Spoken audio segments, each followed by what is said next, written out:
The team that often doesn't win the Community Shield ends up going on to win the Premier League title, and this has been proven right so many times in the past. So I'm sure you Liverpool fans aren't necessarily losing sleep on the fact that you weren't able to get your hands on the Community Shield. We'll be looking at both the positives and negatives from the performance. The new signings really shone for me, and other things which weren't kind of that good in a sense for Liverpool. But before I begin, if you are a Liverpool fan, hit that like, hit the subscribe as well. Let's just get straight into it. And I think we've got to sort of talk about the positives there. And I mean, there were quite a few, especially in that front line. The front four were absolutely scintillating. I think Salah probably had one of his worst games, but that's a positive. Look, Salah can't play well, and look who's able to step up. Wirtz steps up. You're looking at Ekitike stepping up. And that's what Liverpool sort of needed at stages last season, because you often felt if Salah's not on it, who's going to be the guy to step up? Now you've got other bodies in there who can certainly do the stepping up. And I think Hugo Ekitike in particular,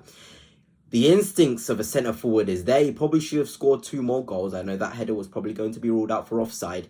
But my word, his movement, his touches, his strength, his carrying as well, it's world class. And that finish was top. It was genuinely top. The ability to feint and fake that shot and then drive it into the bottom right corner is a scary sight. It genuinely was. I remember just looking at that and shaking my head, because I thought, yeah, Liverpool have got a centre forward here who looks ready, looks physical, looks like he wants to be the goal scorer. I mean, all in that celebration, a bit of that. There's been a lot of talk on social media about Hugo Ekitike being upset about the Isak stuff, but this guy can ball. And I think we'll get on to whether Isak probably needs to even come in, because it's a lot of questions about Liverpool's defence. But let's stick on with those positives. And I thought Wirtz was so good. And the thing is with Wirtz, he doesn't necessarily need to do anything out of the blue. It's this simple stuff which is just so dynamic, so potent. He can just receive a ball and it just looks electric. He can just be in deeper areas, turn, a little drive. It's enough to add speed to Liverpool's game, and he was picking it up in all sorts of positions. I think he had the 4th most touches, and that's probably to be expected with defenders normally getting the most touches in games. He wanted that ball, he wanted responsibility. This guy's going to be an absolute hit in the Premier League. For me, he's the top 5 best players in the Premier League in terms of ability, and he's only 23. I mean, my word, this kid is so young, and he's already showing the quality in terms of receiving and driving with the ball. Creativity wise, he was creating chances, the little dinked balls into Frimpong on the other side, little combination plays with Ekitike. It was really good to see, and I was very impressed with him. I also thought on the other side, on the defensive side, in terms of those fullbacks getting forward, Frimpong was genuinely very impressive for me. Going forward, he was electric. His recovery pace makes up for the fact that he's not the best 1v1 defender, and that's genuinely a positive sign. Obviously, I think Conor Bradley will have his better uses in games where you expect to have a lot of 1v1s versus attackers, and that is what Liverpool can be. Chameleons have different ways of their fullbacks playing depending on the opponent. But Frimpong, it was really lovely to see him scoring in the 20th minute whilst the Jota clap was going on. It was poetic, it was beautiful, a freak goal as well. So, you know, it was kind of beautiful, genuinely, to see that. And Frimpong, you know, he's so good 1v1, and I've said this before, he reminds me of sort of Raheem Sterling, where the way they drive, it's so quick and they're so like nimble and short that it just looks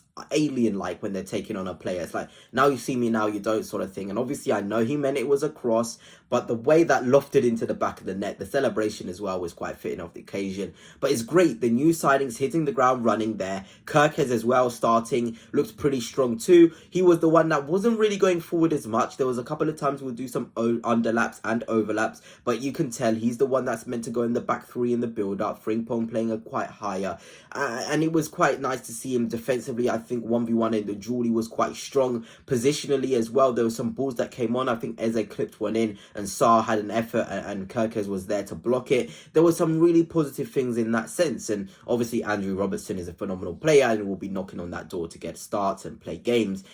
But we cannot deny the quality that there is of Kirkes, who really came in and showed what he's all about, you know. And these aren't 20 games together between that Liverpool backline. Frimpong and Kirkes are only just coming in. They're going to need to get some adaptation period.